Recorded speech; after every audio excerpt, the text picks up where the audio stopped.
नमस्कार. स्टुडिओ संजीवनीमध्ये तुम्हा सगळ्यांचं पुन्हा एकदा मनःपूर्वक स्वागत. आज आपण युगंधरा या कादंबरीचा भाग 14वा व 15वा वाचणार आहोत. आता आपण सुरुवात करू. परंतु तत्पूर्वी जर तुम्ही माझ्या व्हिडिओला लाईक केलं नसेल तर लाईक करा, शेअर करा, जास्तीत जास्त शेअर करा आणि जर माझ्या चॅनलवर नवीन असाल तर माझ्या चॅनलला नक्की सबस्क्राईब करा आणि सोबतचं बेल आयकॉनही दाबा, ज्यामुळे माझे येणारे नवीन नवीन व्हिडिओज सगळ्यात आधी तुम्हाला ऐकायला मिळतील. आता आपण सुरुवात करू. भाग 14. लग्नघरी लग्नाची तयारी जोरात सुरू झाली. दुपारी गावातल्या सुवासिनी जमू लागल्या. पापड, गवले, शेवया, हरेक प्रकारची कामं चटाचटा उरकू लागली. दिवस केव्हा उगवत होता आणि केव्हा सूर्यास्त होत होता हे लग्नघरी काही कळत नव्हतं. माईंनी एवढी माणसं जोडून ठेवलेली होती की मदतीला तुटवडा नव्हता. या वास्तूतलं हे पहिलं लग्नकार्य.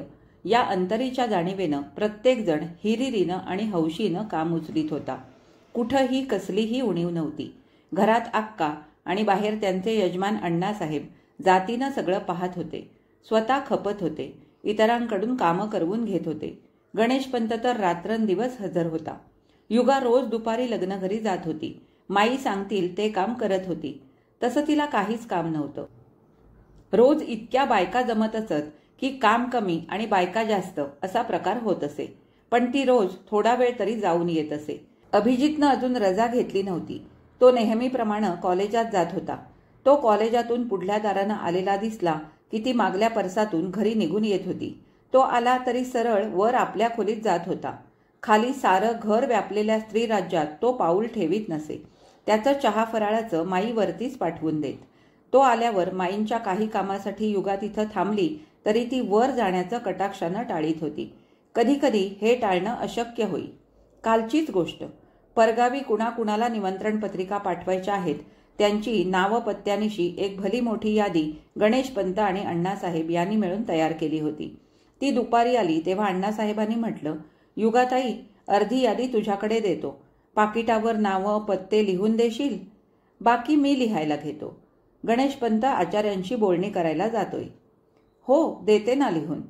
तिनं आमंत्रण पत्रिकांचा गठ्ठा घेतला आणि ती घरी जाऊ लागली. माईनी म्हटलं, हे काय, कुठं निघालीस? घरी जाऊन यावर पत्ते टिपून आणते. पेन घरी राहिलंय. मग त्यासाठी घरी कशाला जातेस? वर अभिच्या खोलीत जाऊन बैस. त्याच्या टेबलावर सगळं लेखन साहित्य आहे. ती क्षणभर तिथंच थांबली आणि मग काही न बोलता वर गेली. आज प्रथमच ती त्याच्या या खोलीत पाऊल ठेवीत होती. त्या दिवशी माईंच्या मागोमाग जिना उतरता उतरता बाहेरून या खोलीकडे तिनं ओझरतं पाहिलं होतं. इथला पसाराही तिच्या दृष्टीस पडला होता. तिनं दारातून आत पाऊल टाकलं आणि क्षणभर ती तिथंच उभी राहिली. तिनं सभोवार नजर टाकली. खोली झाडलेली होती आणि मोलकरीण जशा लावतात तशी लावलेली होती. पण म्हणून या खोलीला कुणी नीटनेटकी म्हणणार नाही. डाव्या हाताला भिंतीलगत असलेल्या कॉटवरची रंगीत चादर बरेच दिवसात धोब्याकडे गेलेली नव्हती आणि कशी तरी वेडी वाकडी घातलेली होती. मच्छरदाणीच्या चौकटीवर कपडे लोंबत होते. कॉलेजला जाताना कॉटवर बसून त्यानं पायात बूट चढवले होते हे नक्की, कारण बूट घालताना पायातल्या काढलेल्या सपाटांची जोडी फुटली होती. एक उत्तरेकडे तोंड करून कॉट खाली गेली होती, दुसरी दारामागं जाऊन बसली होती. जुने मळके मोजे कॉटवर पडले होते. खोलीचं निरीक्षण करून ती टेबलाजवळ गेली, पण हातातला गठ्ठा ठेवायला त्या लांब रुंद टेबलावर तिळं मात्र जागा नव्हती. तो पुस्तकं डाव्या हाताला रचून ठेवतो की उजव्या हाताला ठेवतो की समोरच असतात काही कळत नव्हतं. ती सगळीकडे विखुरली होती आणि कॉलेजच्या नोट्स काढायला सकाळी बसला असेल त्याचे खरडलेले खोडलेले काही कागद तसेच पडले होते. इथं आता पत्ते टिपायला बसायचं तर थोडी तरी जागा करून घेतली पाहिजे. तिनं कागद पुस्तकं बाजूला सारली आणि हातातला गठ्ठा तिथं ठेवला. बाजूला 2 पेनं आणि 1 बॉलपेन अशी पडलेली होती. पेन ठेवायचं नाजूक कुसरकाम केलेलं हस्तिदंती शिंगाकृती पेन होल्डर तसंच रिकामं पडलं होतं. तिनं 1 पेन उचललं, उघडून लिहून बघितलं. कोरडं ठणठणीत. दुसऱ्या पेनचं नीब मोडलेलं. बॉलपेन मात्र चालू स्थितीत होतं. ते घेऊन तिनं आपलं काम सुरू केलं. तिनं 5-6 पत्ते टिपले. खालच्या मानेनं ती आपल्या सुवाच्य अक्षरात पत्ते लिहित होती, पण तिच्या डोळ्यांचे कोपरे आजूबाजूच्या पसाऱ्याकडे पुन्हा पुन्हा पाहत होते. तिचं लक्ष विचलित करीत होते. हातचं काम जरा बाजूला ठेवून मन अस्वस्थ करणारा हा पसारा आपण झटकन आवरून टाकावा हा विचार तिच्या मनाभोवती मच्छरासारखा घोटाळत होता. तिनं झटकून टाकला तरी जात नव्हता. एवी तेवी आपण या खोलीत आलो आहोत. इथं लिहायला बसलो आहोत. धर्मशाळेत गेलो तरी गेल्याबरोबर हातानं केरसुणीनं जागा स्वच्छ व्यवस्थित करून मग तिथं बसतो. मग ही खोली, ही धर्मशाळा. हो, आपल्या लेखी ही धर्मशाळाच. धर्मशाळे इतकीच परकी. पण परकी असली तरी इथं थोडा वेळ लिहायला बसणार आहोत ना. मग या पसाऱ्यात तसंच लिहायला बसणं मनाला रुचतं का? अन लिहायला तरी मन लागतंय का? पेन खाली ठेवून ती उठली. खाली स्वयंपाकघरात बायका करंजा करायला बसल्या होत्या. त्यांच्या गप्पांचा, हास्य विनोदाचा आवाज वरपर्यंत येत होता. कुणाच्या लग्नात काय घडलं त्याचं चाललेलं जाहीर कथन तिच्या कानी पडत होतं. तिनं टेबल आवरलं. टेबल क्लॉथ झटकून घातला. पुस्तकं नीट पुसून डाव्या हाताला रचून ठेवली. पेनमध्ये शाई भरून पेन होल्डरमध्ये ठेवली आणि ती कॉटकडे वळली. कॉटवरची मळकी चादर बदलणं आवश्यक होतं. ती बघवत नव्हती. पण आता खाली जाऊन माईंकडे दुसरी मागणं योग्य नव्हतं. ती बाहेर आली. भट्टीचे कपडे ठेवण्याचं समोरचं कपाट तिला दिसत होतं. पूर्वी अनेक वेळा ते उघडून तिनं त्यातून भट्टीचे कपडे काढलेले होते. पण आता ते कपाट उघडायचा तिला संकोच वाटू लागला. ती तशीच मागं फिरली. ती रंगीत मळकी चादर तिनं काढून चटकून परतून घातली. मच्छरदाणीच्या चौकटीवरचे कपडे काढून तिनं हँगरला लावून ठेवले. ते ठेवत असता तिची नजर उशालगतच्या कोपऱ्यातल्या टिपॉयकडे गेली. टिपॉयवर रक्षापात्र होतं आणि त्यात सिगरेटची जळकी थोटकं पाहताच तिच्या छातीत कळ आली. अभि सिगरेट ओढतो? केव्हापासून ओढायला लागला? पूर्वी तो ओढत नव्हता. पूर्वी म्हणजे आपण त्याला दूर लोटलं, हो, तोच शब्द योग्य आहे. झिडकारलं. आपण त्याला झिडकारलं तेव्हापासून की काय? अन ही एवढी थोटकं? म्हणजे मोलकरीण कचरा काढून गेल्यानंतरची ही थोटकं? तो सिगरेट ओढतो हे माईंना माहीत आहे का? काय हा मूर्ख प्रश्न. पुरुषाच्या कित्येक गोष्टींचा पत्ता त्याच्या बायकोला सुद्धा नसतो, तर बिचाऱ्या आईला त्याचा सुगावा कुठून लागणार? आज तो सिगरेटही ओढतो, उद्या कदाचित. अभि आता काही लहान नव्हता. कॉलेजातला विद्यार्थी नव्हता. प्रोफेसर होता. सिगरेट ओढण्यात काहीच गैर नव्हतं. पण का कोण जाणे. ती थोटकं पाहताच त्याच्या जळक्या टोकांचे आपल्या हृदयाला चटके बसताहेत असं तिला वाटलं. त्या ॲस्ट्रेला हात न लावता बाकी सगळं साफ सूफ करून तिनं व्यवस्थित लावून ठेवलं आणि ती परत खुर्चीवर येऊन बसली. थोडा वेळ ती तशीच बसून राहिली. मग पेन उघडून तिनं पुन्हा पत्ते टिपायला सुरुवात केली. मध्यंतरी बराच वेळ गेला आणि माई आत आल्या. युगा, शशीचं पत्र आलं बाई. हे बघ, आत्ताच पोस्टमननं आणून टाकलं. युगानं आपलं लेखनकाम तसंच चालू ठेवून विचारलं. म्हणजे शशीदादाविषयी शंका वाटत होती की काय? शंका नाही, पण हो, तसं म्हणेनास. एक मन वाटे तो येईलच. एक मन वाटे तो नाही आला तर. अन अजून उत्तर आलं नव्हतं. तेव्हा गेले 2-3 दिवस मन तर बेचैन होऊन गेलं होतं. रात्रंदिवस तोच विचार. केव्हा येत आहेत मंडळी? तो कुठं फिरतीवर गेला होता म्हणून पत्राला उशीर लागला. बघ ना. आल्याबरोबर त्यानं लगेच एक्सप्रेस पत्र पाठवलं. माईंच्या स्वरात केवढी तरी स्वस्थता होती. उदंड उत्साह होता. जणू आतापर्यंत कोरडा पडलेला झरा एकाएकी वाहू लागला असं वाटत होतं. त्यांचा अधीर स्वर ऐकून असं वाटत होतं की त्यांच्या आयुष्यातील 20-25 वर्ष वायूच्या झुळकीनं जीर्ण पानं सहज गळून पडावीत तशी एकदम गळून पडली आहेत. युगानं लेखन थांबवून वर मान उचलून त्यांच्याकडे पाहिलं. त्यांच्या चेहऱ्यावरच्या उदास गांभीर्याला आता प्रसन्नतेचा उजाळा आला होता. युगानं हसून म्हटलं, मी सांगितलं नव्हतं शशीदादा येईल म्हणून? त्याची इथं नीट व्यवस्था व्हायला हवी. कितीतरी वर्षांनी घरी येतोय. ही शेजारची खोली पूर्वी त्याची होती. ती आता उद्या रिकामी करून त्याच्यासाठी तयार करून ठेवायला हवी. ती पलीकडची खोली त्याच्या बायको मुलांसाठी होईल. हो, पण मंडळींचं आगमन केव्हा? आज तिथून निघाला असेल. परवा सकाळी 10च्या एसटीला इथं. अभि अन गणेशपंत जातील स्टँडवर. युगा, तू परवा सकाळी त्यावेळी इथं ये. मी कशाला? त्याची बायको पहिल्यांदाच इथं येणार. ती गुजराती. तिला मराठी समजत नसणार. मी तिच्याशी कुठच्या भाषेत बोलणार ग? मला तिची भाषा येत नाही. अन मला तरी कुठे येतंय गुजराती? पण तू हिंदीत तरी बोलशील. अक्कांच्या सुरेखाला सांगा, तिला येतं हिंदी, ती करील दुभाषाचं काम. त्या 12 वर्षांच्या पोरीला काय समजणार कप्पाळ. तूच ये, कुठं उणं पडायला नको. बरं येईन. माई जाण्यासाठी वळल्या. त्यांची नजर सहज खोलीभर फिरली. तिथली नुकतीच केलेली टापटीप त्यांच्या नजरेत भरली. त्या मनाशी किंचित हसल्या. मग त्यांनी दीर्घ निश्वास सोडला आणि त्या दाराबाहेर पडल्या. युगानं आपलं काम पुढं चालू केलं. आणलेला गठ्ठा संपवायचा होता. ती भराभरा पत्ते टिपू लागली. अर्धा गठ्ठा संपला तेव्हा मध्येच केव्हा तरी सुरेखा तिचा चहा घेऊन आली. अगं वर कशाला आणलास? माई आजी म्हणाली, नेऊन दे. अक्कांची ही सुरेखा नात मोठी गोड पोरगी होती. काय शिकतेस ग? 8वीत आहे. त्या पलीकडच्या स्टुलावर कप ठेव, निवू दे, मग घेईन.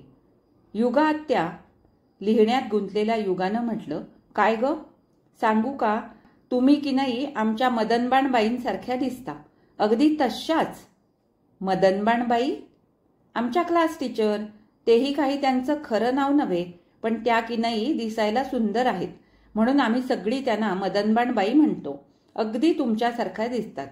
तुमच्या वेणीचा शेपटा खुर्चीखाली पडलाय ना, तसा त्यांचा पण शेपटा खूप मोठा आहे. युगाला तिच्या बोलण्याचं हसू आलं. तिनं म्हटलं, इकडे ये. सुरेखा जवळ आली. युगानं म्हटलं, मी तुमच्या मदनबाणबाईंसारखी दिसते काय? अगदी तशाच, नक्की तशा, आमच्या गळ्या शपथ. युगाला हसू आलं. तिनं म्हटलं, पण सुरेखाबाई, मी काही तुमच्या मदनबाणबाईंसारखी टीचर होणार नाही. मग कोण होणार आहात हो? त्या चौकस चुणचुणीत पोरीनं मोठ्या कुतूहलानं विचारलं. युगानं हसून गमतीनं म्हटलं, मी ना, अगं मी होणार आहे बॅरिस्टरीन. मग त्यात काय मोठं? बॅरिस्टरशी लग्न केलं की बॅरिस्टरीन व्हाल. युगा मोठ्यांदा हसली. हुशार आहेस हं. आता माझं काम करू दे मला. चला पळा खाली. पण कब्बशी, चहा पिऊन कब्बशी द्या की. अगं चहा गरम आहे, निवाला की पीन. जा तू खाली. ती पुन्हा कामाला लागली. टपालाची वेळ व्हायच्या आत सगळं काम संपवायचं होतं. ती खाली मान घालून झराझरा लिहू लागली. त्या नादात किती वेळ झाला हे तिला कळलंही नाही. शेवटची 5-6 पाकिटं राहिली होती.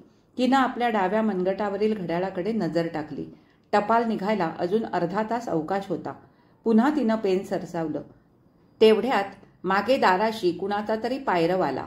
अण्णासाहेब गठ्ठा न्यायला आले असणार. लिहिता लिहिता तिनं म्हटलं, झालंच हं, 2 मिनिटात देते. पण काही प्रत्युत्तर आलं नाही, म्हणून तिनं मागं वळून पाहिलं. अभिजित दाराशी उभा होता. मघा माई म्हणाल्या होत्या, म्हणजे गणेशपंताला सांगत होत्या की अभिला त्याच्या मित्राकडे चहा पार्टी आहे, त्याला यायला उशीर होईल, आणि म्हणूनच ती निश्चिंत होती. नाहीतर या खोलीत बसण्याचं, आणि बसली तरी इतका वेळ तिथं बसण्याचं धाडस तिनं केलं नसतं. म्हणजे हा चहा पार्टी उरकून आला की गेलाच नाही. गेलाच नसावा, कारण कुणाचंही केळवणाचं आमंत्रण तू घेऊ नकोस, मी केळवणाला जाणार नाही असं त्यानं माईना बजावून टाकलं होतं. त्यांच्याकडून तिला ते कळलं होतं. 2 दिवसांपूर्वी तिच्या आईनं म्हटलं, युगा, अभिला केळवण करायला हवं. तेव्हा तिनं म्हटलं, तो केळवणाला कुठं जाणार नाही, ती पद्धत त्याला पसंत नाही. तेव्हा जे काय द्यायचं ते लग्नातच देऊया. तो दाराशी तसाच उभा होता. आपण बाहेर गेल्याशिवाय तो आत येणार नाही याचा अंदाज तिला आला. ती चटकन उठली. टेबलावरचा गठ्ठा गोळा करून तिनं हाती घेतला आणि खालच्या मानेनं ती खोली बाहेर पडून तशीच खाली गेली. ज्या खोलीत जाण्याचा आता आपणाला तिळमात्र हक्क नाही, त्या खोलीत आपण बिनदिक्कत घुसलो याची तिला खंत वाटली. खाली जाऊन पाकिटांचा गठ्ठा तिनं अण्णासाहेबांजवळ दिला आणि माईना सांगून ती मागच्या परसातून आपल्या घरी आली. ती आली तेव्हा नाना स्वयंपाकघरात चहा घेत बसले होते.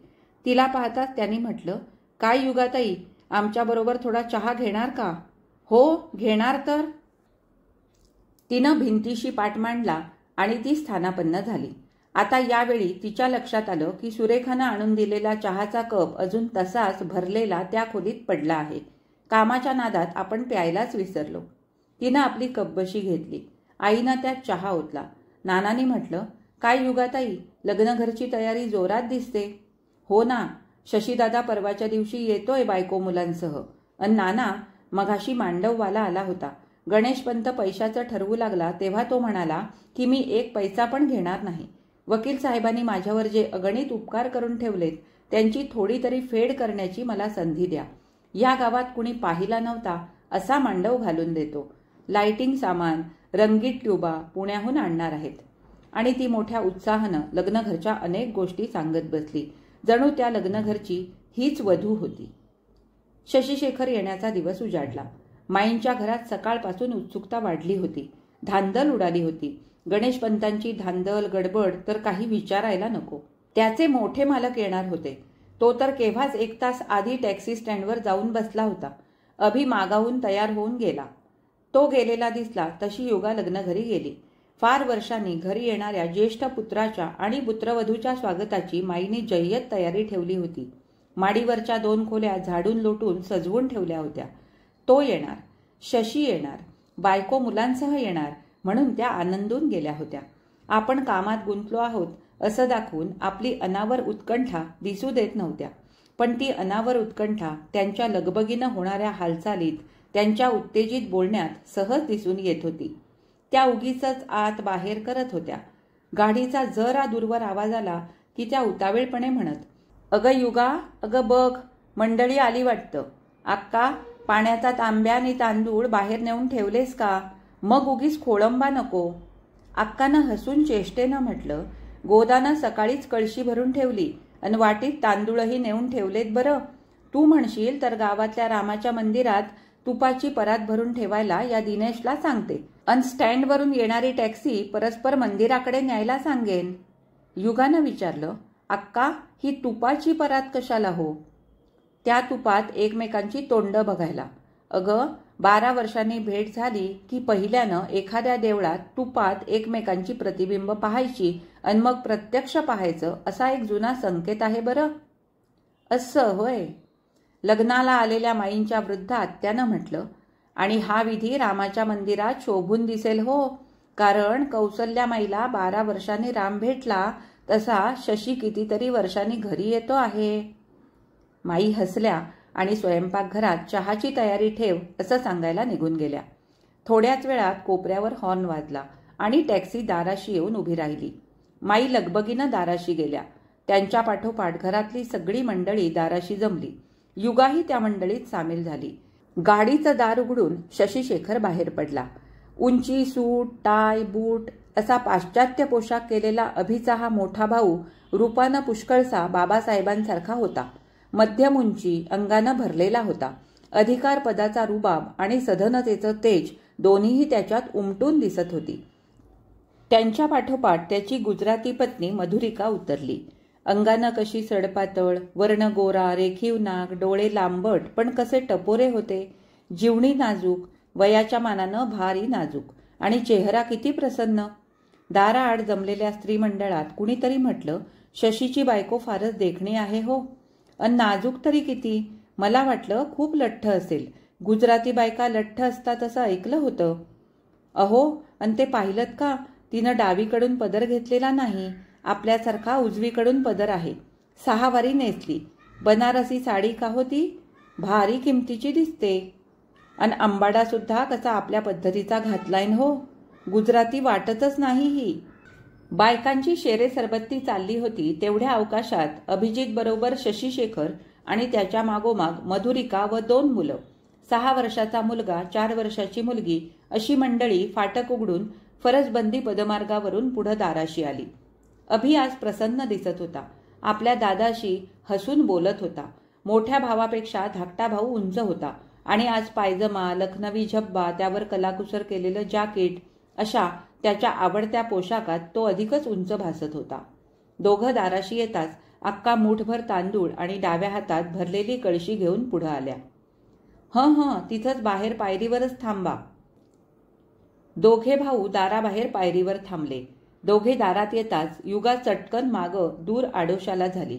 हो, आपणाला पाहून उगीच त्याच्या चेहऱ्यावरचं प्रसन्न हास्य यावेळी तरी लुप्त व्हायला नको. ती क्षणभर उभी राहिली आणि मग झटकन स्वयंपाकघरात निघून गेली.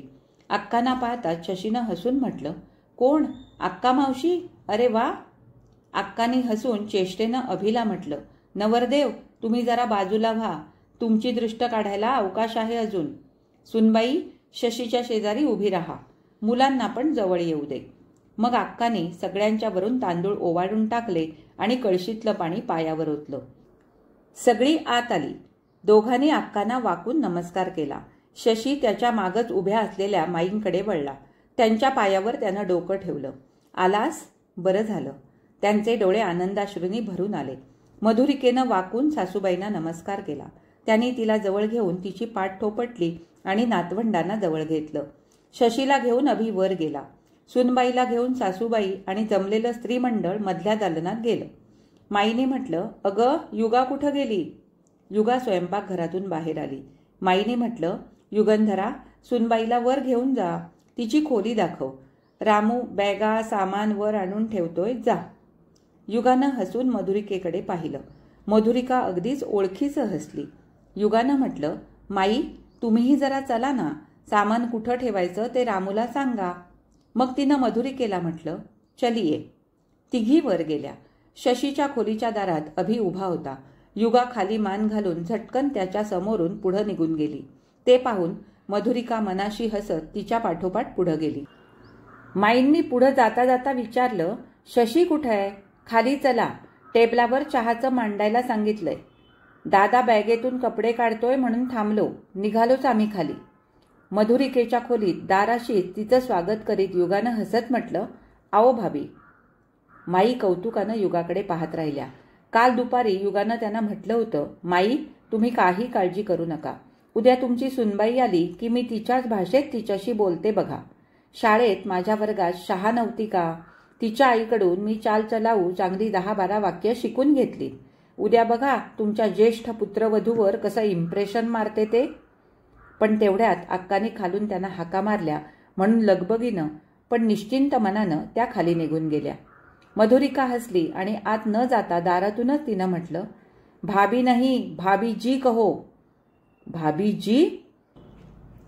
युगा मनात म्हणाली, बाई चेहऱ्यावरून हास्यमुखी निरागस दिसली तरी गची बाधा दिसते. म्हणे भाभीजी कहो. बरं बाई, भाभीजी म्हणते. हा भाभीजी कहो. मारा भाला देराणी, नाही तो ज्येष्ठानी कहेशो केम. बोलता बोलता तिनं पलीकडच्या खोलीच्या दाराकडे हसरी मिस्किल नजर टाकली. त्या नजरेवरून पलीकडच्या दारात अभि अजून उभा आहे हे युगानं ताडलं. असे नका, अन हसत असेल, हसू दे. समोर येऊन गंभीर बनण्यापेक्षा आड राहून हसत असलेला बरा. व्हाला, देराणी, ज्येष्ठाणी या शब्दांना युगा ठेच काढली. कारण तिच्या मैत्रिणीच्या आईकडे ती जी काही 10-12 वाक्य पाठ करून आली होती त्यात या शब्दांचा समावेश नव्हता. आओ, केमचो, बेसो, जमवा चालो, अमारी रसोई तमोने भावेचे के, अशीच आपली नित्य व्यवहारातली काही वाक्य तिनं शिकून पाठ करून ठेवली होती. पण काही असलं तरी यावेळी संभाषणाची गाडी थांबता कामा नये. तिनं म्हटलं, भाभीजी, आपका भाला, देरानी, ज्येष्ठानी ये कुछ मेरे ख्याल में नहीं आया. मैं तुम्हारी साथ हिंदी में बातचीत करूंगी. मधुरिकेनं तिचा हात धरून हसत म्हटलं, जाऊबाई, हिंदी कशाला? मी तुमच्याशी मराठी बोलेन. जे तुमच्या ख्याल में नहीं आया ते सांगू का? व्हाला म्हणजे प्रिय, आवडती. देराणी म्हणजे धाकटी जाऊ. ज्येष्ठाणीचा अर्थ मोठी जाऊ. तिलाच कुणी भाभीजी म्हणतात. आता समजलं का जाऊबाई? समजलं का? समजलं कसं? हा तर उमजण्या पलीकडचा गुंता होऊन बसलाय. पण हा विचित्र गुंता केला कुणी? तेवढ्यात शशी आपल्या भावाबरोबर बोलत बाहेर आल्याचा आणि दोघे जिना उतरत असल्याचा आवाज तिच्या कानी आला. तिनं मधुरिकेला हाती धरून आत ओढलं आणि हलकेच म्हटलं, तुम्हाला हे सांगितलं कुणी? हे म्हणजे तुम्ही आत्ता म्हणालात ते ज्येष्ठानी, देराणी. मधुरिकेनं हसून म्हटलं, तुझ्या ज्येष्ठानी म्हणजे मोठ्या दिरांनी. माईंचं पत्र आलं तेव्हा हे म्हणाले की हे लग्न तर अभिचं लहानपणीच ठरलेलं आहे. मुलगी शेजारचीच आहे. मला त्यांनी चेष्टेनं म्हटलं, युगंधरा तुझ्यापेक्षा सुंदर आहे, हुशार आहे. मीही त्यांना चेष्टेनं म्हटलं, तुमचे भाईही तुमच्यापेक्षा देखणे असतील, हुशार असतील. अन आता प्रत्यक्ष पाहते बरं का जाऊबाई, यांच्या सांगण्यात जराही अतिशयोक्ती नाही. सांभाळ्यू के देराणी? नाही, तसं काही नाही. म्हणजे मी तुमची देराणी नाही. शशीदादानं तुम्हाला भलतंच काही सांगितलं, म्हणजे चुकीचं सांगितलं. अभिसाठी नाशिकच्या इनामदारांची मुलगी नियोजित वधू आहे. फारच सुंदर आहे. माईने तुम्हाला लग्नाची निमंत्रण पत्रिका पाठवली नाही म्हणून हा घोटाळा झाला. पण तुम्ही येणारच होता. ती भराभर एका दमात बोलत होती. तिचा चेहरा विलक्षण कावराबावरा झाला होता. क्षणापूर्वीच्या त्या हसऱ्या चेहऱ्यावर दाट मळप पसरलं होतं. तिच्या चेहऱ्यावरच नव्हे तर तिच्या स्वरातही तो कावरेबावरेपणा आणि नैराश्याचं मळप उतरलं होतं. मधुरिकेचा हात तिनं ज्या हातात धरला होता तो तिचा हात थरथर कापत होता. मधुरिका स्तंभित होऊन तिच्याकडे पाहतच राहिली. तेवढ्यात युगानं स्वतःला झटकन सावरलं. लगबगीनं चालता चालता ऐनगर्दीत केळ्याच्या चालीवरून पाय घसरून सपशेल पडावं, पण फजितीच्या भीतीनं लज्जित होऊन आवेशानं पुन्हा उठावं आणि काहीच झालं नाही असं दाखवीत मुरगळलेल्या पायानं जोरात चालायला लागावं, तसं तिनं हसून म्हटलं, आता खाली चला हं, चहासाठी सगळी खोळंबली असतील, चला लवकर. ती झटकन जिना उतरली. तिच्या मागोमाग मधुरिका उतरली. स्वयंपाकघरात स्वयंपाकीणबाई चहा करीत होती. सुरेखा टेबलावर कब्बशा मांडत होती. माई कोठीच्या खोलीत फराळाचं काढण्यात गुंतल्या होत्या. सगळी जणं कामात गुंतली आहेत असं पाहून युगा हलकेच तिथून बाहेर पडली आणि मागच्या परसातून घरी निघून आली. अजूनही तिचं सर्वांग थरथरत होतं. भाग 14 इथंच थांबला. आता आपण 15व्या भागाकडे वळू. भाग 15. अभिजितच्या लग्नाचा मंगलमुहूर्त दिवस उजाडला. अरुणोदय झाला आणि विवाह मंडपातल्या सनईचे मधुर सूर प्रभातीच्या मंद मंद झुळकीबरोबर आसमंतात पसरू लागले. युगंधरा आपल्या खोलीत कॉटवर पडल्या पडल्या ते ऐकत होती. ऐकताच मन प्रसन्न व्हावं, चित्तवृत्ती तल्लीन व्हाव्यात, अंतरीचे अणुरेणू मधुर भावनेनं भरून जावेत, हृदय सागरावर आनंदोर्मी उमटाव्यात, असे अरुणोदयी आसमंतात पसरत असलेले सनईचे ते सुस्वर सूर. पण ते सुमधूर मंगलसूर कानी पडताच तिचं मन विषण्ण झालं. लग्नघर विद्युत दीपाने प्रकाशित झालेलं होतं. उशालगतच्या उजव्या बाजूच्या उघड्या खिडकीतून तो प्रकाश तिच्या नेत्रपटलावर पडत होता. मागच्या वरांड्यात लावलेला 100 कॅन्डल पॉवरचा दिव्याचा प्रकाशझोत खिडकीतून थेट तिच्या पायथ्याकडच्या कठड्यावर पडला होता. समोर भिंतीवर पडला होता. त्या प्रकाशात खोलीतल्या सगळ्या वस्तू दिसत होत्या. पण तरीसुद्धा आपण अंधारात आहोत. आपल्या भोवती घनदाट अंधकार पसरला आहे असं तिला वाटत होतं. लग्नघरातली गडबड, तिथले बोलण्याचे आवाज इथंवर पोचत होते. खिडकीच्या बाजूला नजर फिरवली की तिथल्या माणसांची मागील दारी चाललेली लगबग हालचाल दिसत होती. पण तिला वाटत होतं की हे सगळे आवाज, ही हालचाल, ही गडबड फार फार दूर आपल्या आटोक्याबाहेर कुठंतरी दुसऱ्या ग्रहगोलावर चाललेली आहे. आपण त्यापासून अनंत योजनं दूर अगदी एकट्या आहोत. हो, आपण अगदी एकट्या आहोत. आपल्याजवळ कुणीही नाही, आपलं कुणीही नाही. तिच्या डोळ्यातून आसवं उशीवर ओघळू लागली. ती रडत नव्हती, तिला हुंदके येत नव्हते, तिचा श्वास गुदमरला नव्हता. पण पहाटेच्या संधीप्रकाशात दवाचे थेंब पानावर टपटप पडत राहावेत तसे तिचे अश्रू उशीवर टपटप ओघळत होते. अभिला आपण नकार दिला त्यावेळी वाटलं, त्यात काय आहे मोठंसं, हा आघात आपण सहज सहन करू शकू. त्याचं लग्न ठरलं तेव्हाही वाटलं, तो संसाराला लागला त्यात वाईट काय झालं. अन तू माझ्यासाठी 5-10 वर्ष थांब अशी अट आपण त्याला कुठं घातली होती. अर्थात अशी अट घालणं मूर्खपणाचं होतं. तू अट घातली नाहीस, शहाणपणा केलास, त्याला बंधमुक्त केलंस. त्याचं लग्न ठरलं तेव्हाही काही वाटलं नाही. पण आता तो क्षण येऊन ठेपला. अन तो क्षण येऊन समोर उभा ठाकताच आपल्या मनानं कस खाल्ली. मन दुर्बल झालं. ते असं व्हायला नको. ज्यावेळी हे मन दुर्बल व्हायला हवं होतं त्यावेळी ते झालं नाही. आता काय उपयोग. आता तेवढ्यात खाली सुरेखाचा आवाज तिच्या कानी आला. मामी, युगा आत्या कुठं आहेत हो? माईंनी लवकर बोलवलंय त्यांना. अजून उठली नाही, जा वर जाऊन उठव तिला. अय्या, अजून उठल्या नाहीत? मी तर 4 वाजताच उठले.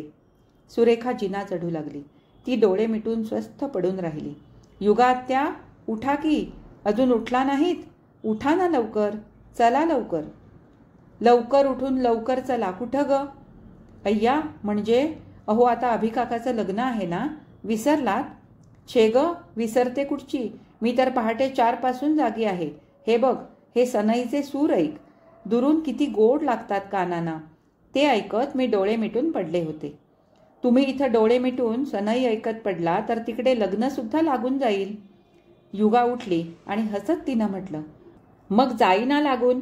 अगं, लग्नाला नवरा नवरी अन मंत्र म्हणणारे भटजी हजर असले म्हणजे झालं. बरं, तू आता लवकर जा आणि माईना सांग मी तयार होऊन येते. सुरेखा पळत गेली. युगा न्हाणीघराकडे गेली. थंडगार पाण्याचे हपकारे तोंडावर मारून ती आपल्या मनाला शांत करीत होती. काही झालं तरी लग्नाला आता जायलाच हवं. जाणं टळणार नाही, टाळता येणार नाही. कसलंही कारण कुणालाही पटणार नाही. माईंसाठी गेलं पाहिजे. खऱ्या कसोटीचा बिकट क्षण पार पाडला पाहिजे. मग तिनं झराझर सारं आटोपलं. तसा खास थाटमाट तिला करायचाच नव्हता. लांब सडक केसांचा तिनं सैलसर आंबाडा घातला. फिक्या गुलबक्षी रंगाची इंदुरी जरी किनारी साडी नेसली. चेहऱ्यावर पावडरचा नुसता हात फिरवला. हे एवढं आटोपायला वेळ किती लागणार? ती निघाली तेव्हा आईनं म्हटलं, युगा, झनक झनक हार आणि जाळीचे तोडे काढून ठेवले ते घालून जा. छे ग, दागिने कशाला? लग्नघरी तशीच जाणार आहेस आणि एवढे दागिने केले ते तसेच पेटीत घालून ठेवायला? तू येणार आहेस ना लग्नाला? येणार आहे की. मग नव्हे ग, तू घाल ना तो हार. माझा चंद्रहार आहे घालायला. माझ्या माहेरचा तो 7 पदरी चंद्रहार घातला की गळा भरवून जातो. दुसरं काही घालावं लागत नाही.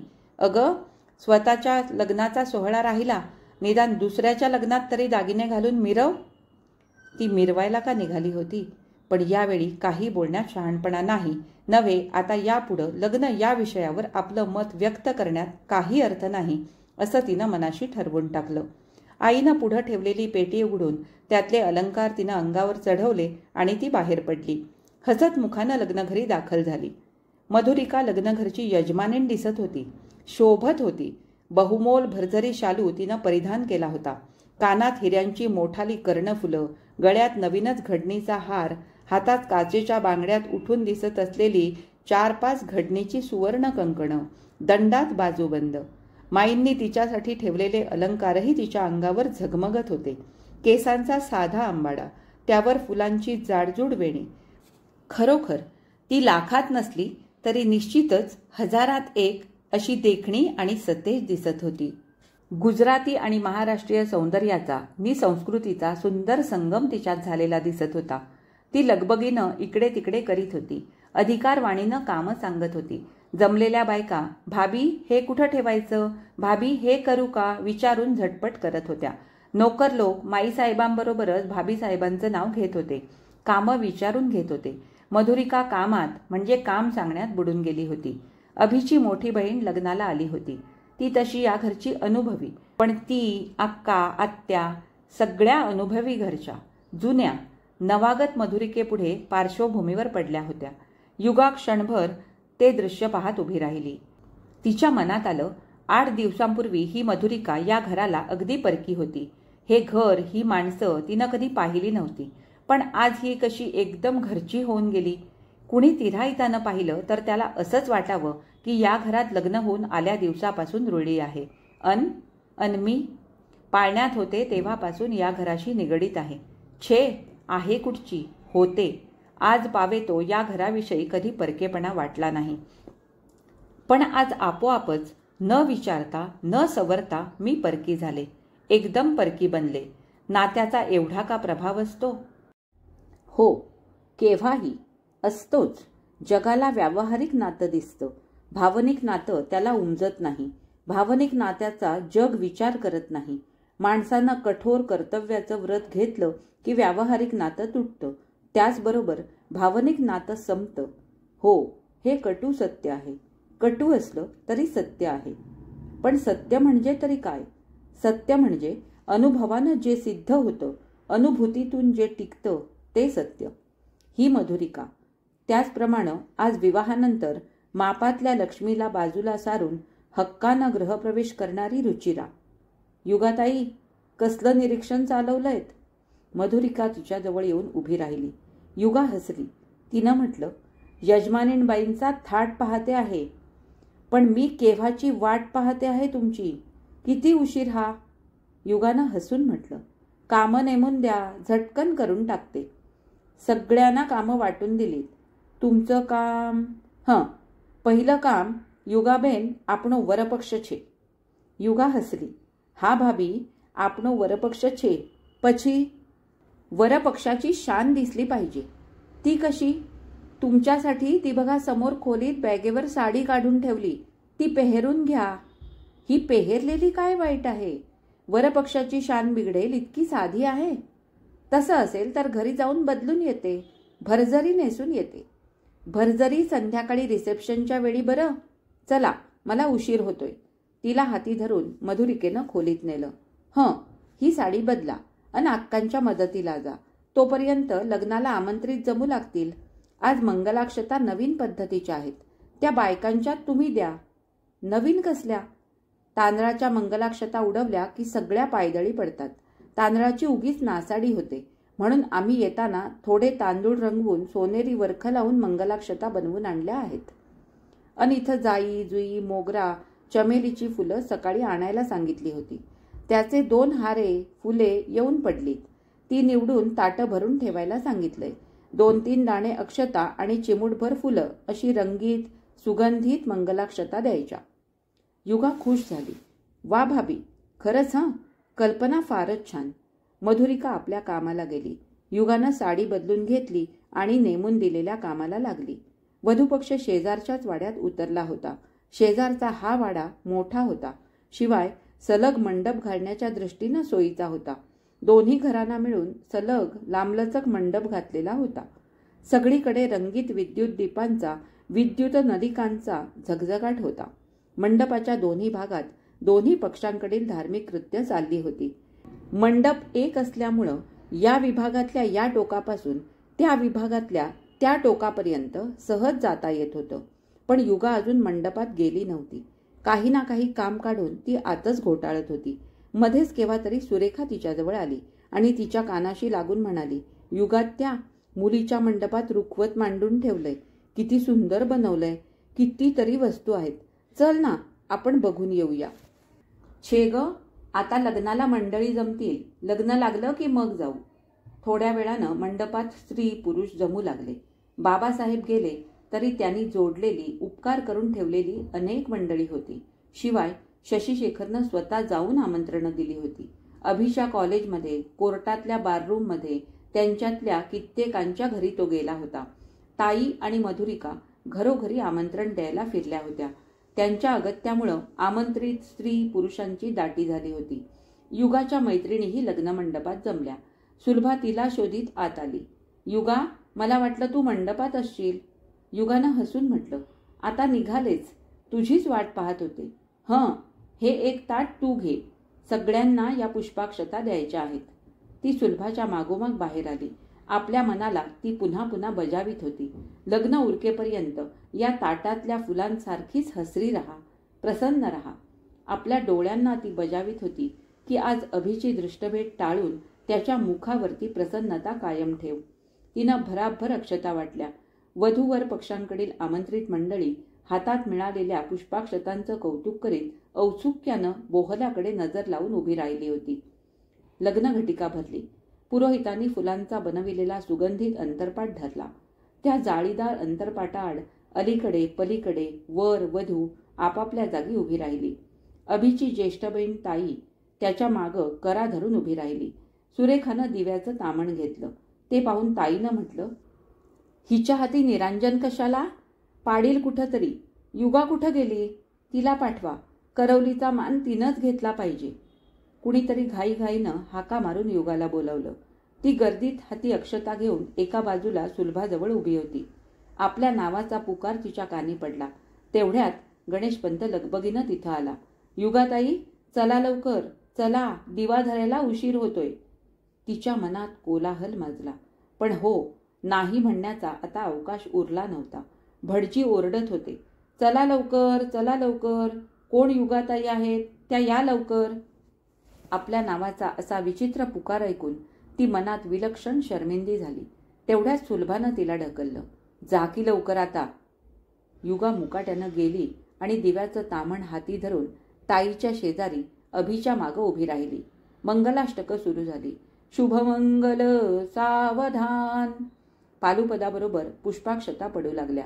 वराच्या मस्तकी पडत होत्याच, पण त्याच्या मागं उभ्या असलेल्या तिच्याही मस्तकी पडू लागल्या. ती निरांजनाच्या ज्योतीवर नजर स्थिर ठेवून उभी होती. शुभमंगल सावधान अन मंगलाक्षतांचा मस्तकावर पाठीवर सडा.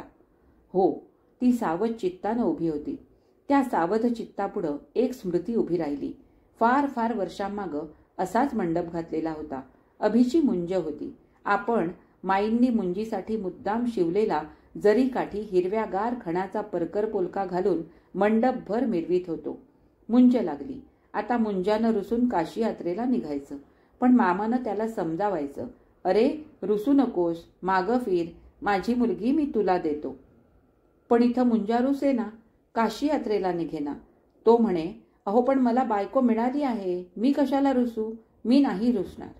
भटजींनी, मामानं, सगळ्यांनी बालबटूला गमतीनं विचारलं, कुठं आहे तुझी बायको? त्यानं हिरव्यागार परकर पुलक्यातल्या छोट्या मुलीकडं विना संकोच बोट दाखवलं. ती काय, तिथं उभी आहे. सगळी हसली. वाह वाह, बायको मोठी छान आहे, बाहुलीसारखी. पण आता मुंजीसाठी थोडं खोटं खोटं रुसायचं असतं. खोटं कशाला? मी नाही खोटं बोलणार, मी नाही खोटं करणार. त्या बटूची समजूत पटत नव्हती. पण मंडपाच्या कोपऱ्यापर्यंत जाऊन आल्याशिवाय, निदान काशीच्या दिशेनं 4 पावलं टाकल्याशिवाय मुंजीच्या विधींना पूर्णता येणार नव्हती. अभि माझा नवरा आहे हा हक्क मुंजीच्या मंडपात जाहीर झाला. ही पाटी तुझी आहे, हे पुस्तक तुझं आहे, अशासारखा हा नवरा तुझाच आहे. त्यावेळी ही रुचिरा आली असती तर तिच्याशी आपण भांडलो असतो. तिच्या हातातून त्याला हिसकावून घेऊन आपण म्हटलं असतं, हा अभि माझा आहे, ठेवलाय तुझा, माझा आहे, बघ, नीट डोळे उघडून बघ, माझ्या पुस्तकांवर नाव आहे, तसं याच्यावर माझं नाव लिहिलेलं आहे. माझ्या पाटीवर खूण आहे, तशी याच्यावर माझी खूण आहे. दाखवू खूण? सावधान सावधान. ती एकदम सावध झाली. त्या कोलाहलात खूण गहाळ झाली, हरवली. रेखली रांगोळी पार पुसून जावी तसं नावही पुसून गेलं. हातातल्या निरांजनाची ज्योत थरथरली, हल्ली. तिच्या दीर्घ निश्वासानं तिनं चटकन हाताचा पंजा ज्योतीवर आडोशाला धरला, ती ज्योत विझू नये म्हणून. आणि नीट सावध चित्तानं ती उभी राहिली. शुभमंगल सावधान. तशा स्थितीतही तिला हसू आलं. अति झालं अन हसू आलं म्हणतात ना, तसं हसू आलं. दैव दुर्विलास म्हणतात तो हाच काय? आज या अंतरपाटामागं ज्याच्या सन्मुख उभी राहण्याची मी स्वप्न पाहिली होती, ती आज त्याच्या पाठीमागं दैवानं मला उभं केलं आहे. हो, पण सावध हो. सावध आहे, शांत आहे. म्हणून म्हणते, आज दैवानं माझ्या हाती माला दिली नसली तरी हा दीप, ही ज्योत, हा प्रकाश दिला आहे ना. अभि, माझ्या जीवनात कितीही अंधार पसरला तरी तुझ्या जीवनात नित्य असा प्रकाश पसरलेला राहो. सुखाचा, समृद्धीचा, मांगल्याचा असाच नंदादीप तुझ्या संसारात तेवत राहो. मी तुझ्या सन्मुख नसले तरी तुझ्या पाठीशी आहे ना. माझ्या साऱ्या सदिच्छा तुझ्या पाठीशी आहेत. मंगलाष्टक संपली. वधू वर मिलन जाहीर करणारी सगळी मंगलवाद्य एकाच वेळी वाजू लागली. त्या आवाजानं युगा भानावर आली आणि मग लग्नाचा सगळा सोहळा पार पडेपर्यंत ती शांत चित्त होती, प्रसन्न होती. मघाच्या कोलाहलात जे काही हरवलं होतं ते पुन्हा नव्या स्वरूपात हाती आलं, अशा तृप्त भावनेचं समाधान तिला मिळालं होतं. 15वा भाग इथंच संपला. आज आपण 14वा व 15वा भाग पूर्ण केलेला आहे. आता मी तुमचा निरोप घेते. धन्यवाद.